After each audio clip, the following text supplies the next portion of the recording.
Almost every photo of space you've ever seen is, in a very real sense, not real. The swirling purple and gold nebulae, the glowing pink pillars of star-forming gas, the deep blue and orange spiral galaxies plastered across posters, documentaries, and screensavers. If you traveled there yourself, floated right up next to them in a spacesuit, and looked with your own eyes, you wouldn't see any of that. You'd see almost nothing at all. Today we're going to talk about what space actually looks like, not the version built for television, but the version revealed by the raw physics of light, human vision, and the extraordinary translation process that turns invisible data into the images that have shaped how we imagine the universe. Welcome back to the channel, where we take the universe's biggest questions and break them down honestly, in the spirit of Brian Greene, where science becomes a story instead of a postcard. If you're new here, this is exactly what we do, looking past the beautiful pictures, straight at the physics underneath them. Before we start, if you want more videos like this, hit subscribe or stay until the end, because what black holes and nebulae actually look like might genuinely surprise you. And if you're enjoying this, please hit like and share it with someone who'd find this fascinating. Let's get into it. The Hubble Space Telescope has produced some of the most iconic images in the history of astronomy, but almost none of them show color the way your eyes would actually perceive it. Hubble's cameras don't take color photographs the way a phone camera does. Instead, they capture light through a series of separate black and white filters, each one isolating a specific wavelength. Sometimes visible light, but often infrared or ultraviolet wavelengths that human eyes can't detect at all. Scientists and imaging specialists then combine these separate grayscale images, assigning specific colors to each wavelength in a process called false color, or more precisely, representative color imaging. This isn't deception. It's clearly documented in NASA and ESA's own published processing notes for nearly every release. The goal isn't to trick people, it's to reveal genuine physical information, like temperature, chemical composition, or the presence of specific elements that would otherwise be completely invisible to us, encoded into colors our eyes can actually perceive and understand. Perhaps no image demonstrates this better than the famous Pillars of Creation, captured by Hubble in 1995 and again in stunning detail in 2014. The image assigns specific colors to specific elements. Sulfur is mapped to red, hydrogen to green, and oxygen to blue, a common technique astronomers call the Hubble palette.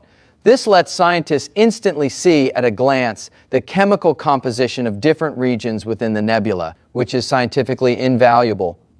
But if you somehow flew a spacecraft right up next to the Pillars of Creation and looked out the window, you wouldn't see vivid green and red columns glowing against black space. The nebula is so faint and diffuse that human eyes, which need a certain threshold of light intensity to perceive color at all, would likely see it as a dim, mostly grayish, ghostly wisp, if you could make it out clearly at all. Our eyes simply aren't sensitive enough to register color in light. This faint, even though cameras using long exposures lasting hours can gather enough of it to reveal spectacular detail.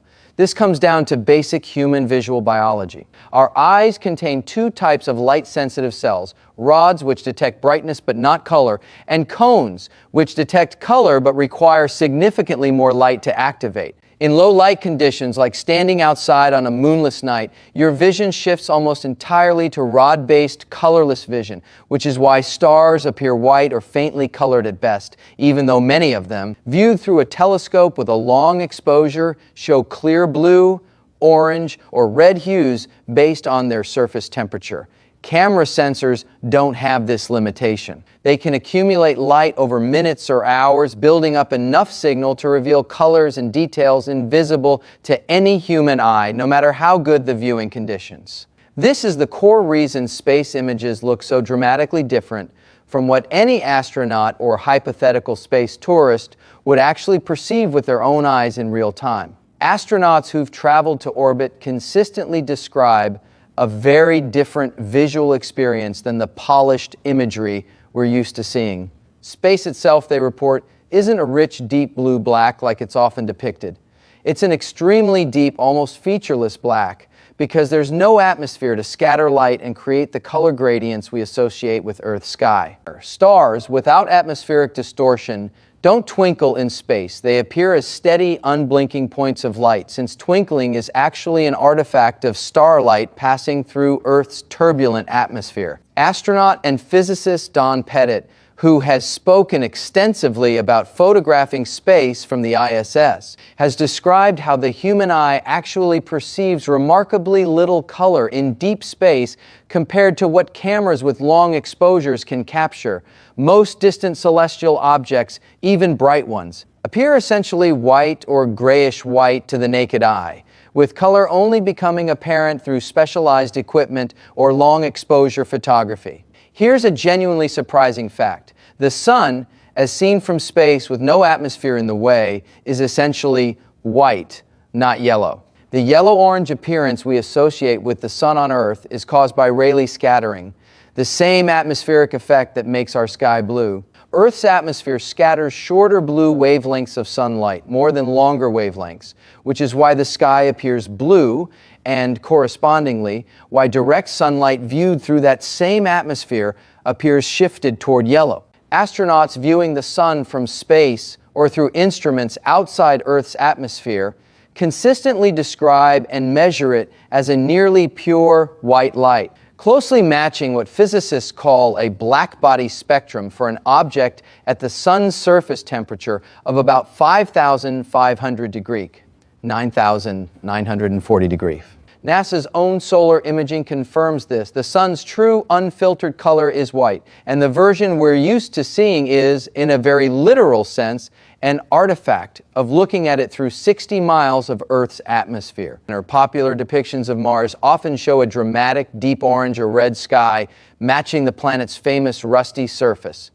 The reality, based on actual images from NASA's rovers, is more subtle and, honestly, a little strange. Mars's sky typically appears a dusty butterscotch or salmon pink color during the day, caused by fine iron oxide dust particles suspended in its thin atmosphere, scattering light differently than Earth's atmosphere does. But here's the genuinely shocking part. At sunset, Mars's sky doesn't turn warm and red like Earth's does. It actually turns a cool, muted blue around the setting sun, the exact opposite of what we're used to on Earth, because Martian dust scatters blue light forward toward the sun's position more efficiently than red light, reversing the effect we experience during Earth sunsets. NASA's Curiosity and Perseverance rovers have captured this blue sunset phenomenon directly, and it remains one of the most counterintuitive, genuinely surprising true color observations we have from another planet. In 2019, the world saw its first ever image of a black hole, the supermassive black hole at the center of galaxy M87, followed in 2022 by an image of Sagittarius A, the black hole at the center of our own Milky Way. Here's the part that surprises most people. These aren't photographs in any conventional sense. They were produced by the Event Horizon Telescope, a global network of radio telescopes working together, collecting radio wave data, not visible light, over multiple nights. That raw data was then processed using extremely sophisticated computational algorithms to reconstruct an image, a process closer to computed tomography in medical imaging than to traditional photography. The orange-red glow in these images represents radio wave intensity mapped to color for human interpretation, not anything resembling what light around a black hole would actually look like to human eyes, which, as we'll explore in part 2, would actually be far stranger and far more visually distorted than these now famous images suggest. So are space agencies lying to us with these images? No, this is standard, transparently documented scientific practice. Every major space agency publishes detailed processing notes explaining exactly how false color or representative imagery was created, specifically for scientific and educational transparency.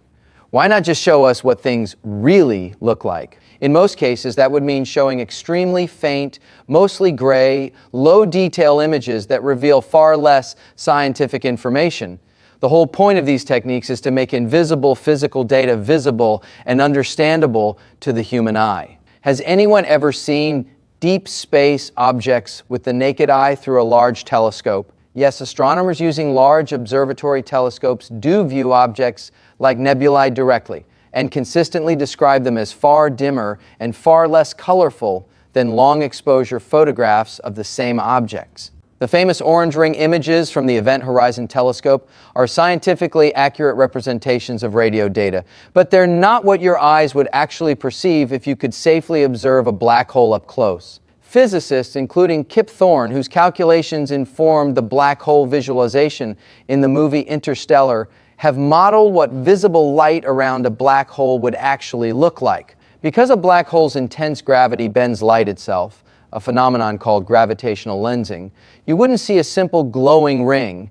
You'd see a bizarre, warped, almost fractal-like distortion. Multiple duplicated, stretched images of the same background stars and glowing accretion disk material wrapped around the black hole from multiple angles simultaneously, because light from behind the black hole gets bent all the way around it before reaching your eyes. The visualization created for Interstellar is widely regarded by physicists as one of the most scientifically accurate depictions ever produced for a general audience, precisely because Thorne insisted on solving the actual light-bending equations rather than using artistic approximation. Even that image, stunning as it is, only shows one specific viewing angle and one specific black hole configuration. The true visual experience of approaching a real black hole would be even stranger and more disorienting than any single image can fully capture. You've probably heard that space is silent. And that's true, but the reason is often misunderstood. It's not that there's no vibration or energy moving through space, it's that sound requires a medium, like air or water, to physically travel through, and space is, for practical purposes, a vacuum. Without air molecules to compress and carry sound waves, there's simply nothing for sound to travel through. If you were floating in open space and someone shouted right next to you, you genuinely wouldn't hear anything at all, no matter how loud they yelled, because there's no medium to carry that vibration to your ears. You've almost certainly heard eerie audio clips labeled things like "the sounds of Saturn" or "black hole sonification," but these aren't recordings of actual sound. They're a process called data sonification, taking non-audio data like radio emissions plasma wave measurements or even light intensity variations and mathematically converting it into audible sound frequencies humans can perceive. NASA has released numerous sonification projects, including converting X-ray and radio data from the Perseus galaxy cluster's black hole into audible tones in 2022, widely and inaccurately reported by many outlets as the sound of a black hole when it's actually a creative translation of pressure wave data detected in surrounding gas, converted into a frequency range humans can hear, since the original signal exists roughly 57 octaves below middle C, far too low for any human or any physical medium in the vacuum of space to actually transmit as sound. These sonifications are genuinely valuable scientific and educational tools. They let researchers and the public perceive patterns in data through hearing rather than sight, which can reveal genuinely useful patterns.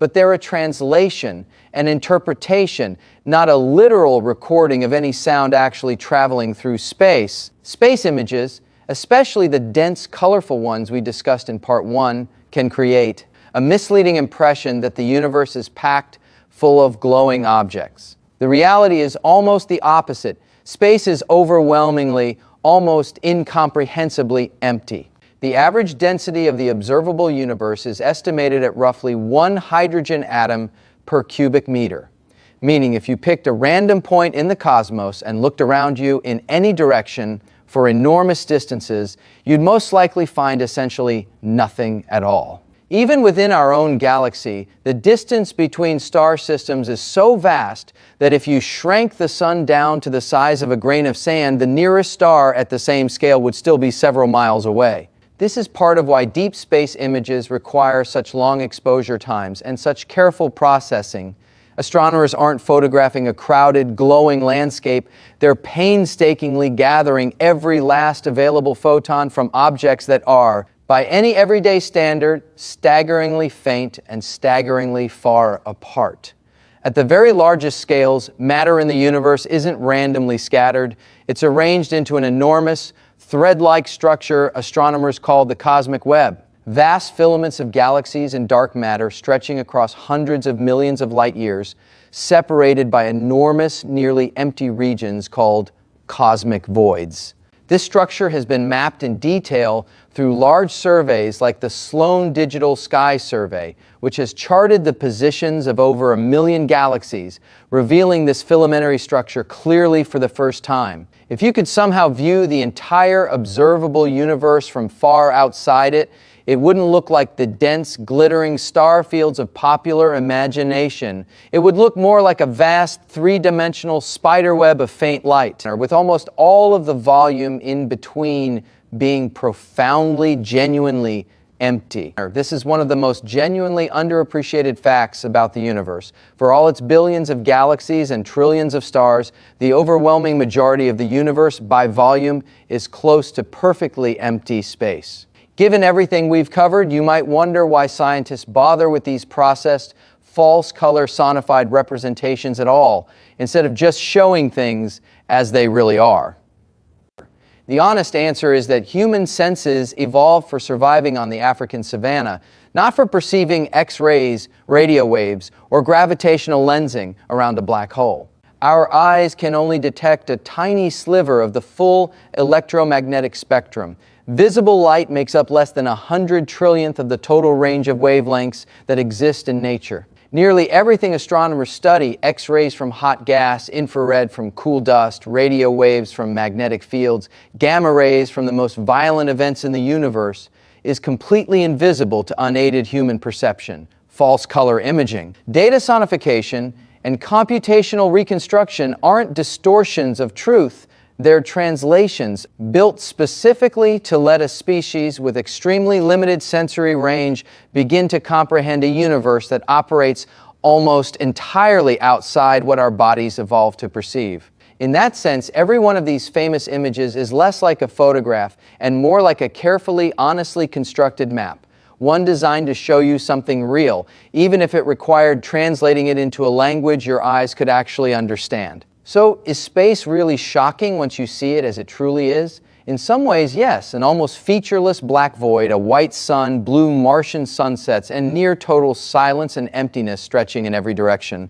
But there's something even more remarkable hiding underneath all of this, the fact that a species confined to a single small planet, with eyes evolved to see only a razor-thin slice of reality, has managed to build instruments in mathematics capable of reconstructing, with genuine scientific accuracy, things our bodies were never designed to perceive at all. The gap between what space really looks like to our eyes and what we've learned to see through science isn't really a story about deception. It's a story about how far human curiosity can stretch beyond the narrow limits of human biology, and that, in its own way, might be the most genuinely shocking part of this whole story. So, that's what space really looks like. Far emptier, far quieter, and far stranger than any postcard image could ever fully capture, and yet somehow even more remarkable once you understand exactly how we managed to see it at all. If you found this fascinating, please hit like, share it with someone who'd enjoy thinking about this, and if you haven't already, subscribe to the channel so you don't miss what we cover next. Let us know in the comments, which fact from this video surprised you the most? The white sun, the blue Martian sunset, or the truth about that black hole photo? I genuinely love to hear your thoughts. See you in the next video with a new question and a new mystery to explore. Take care.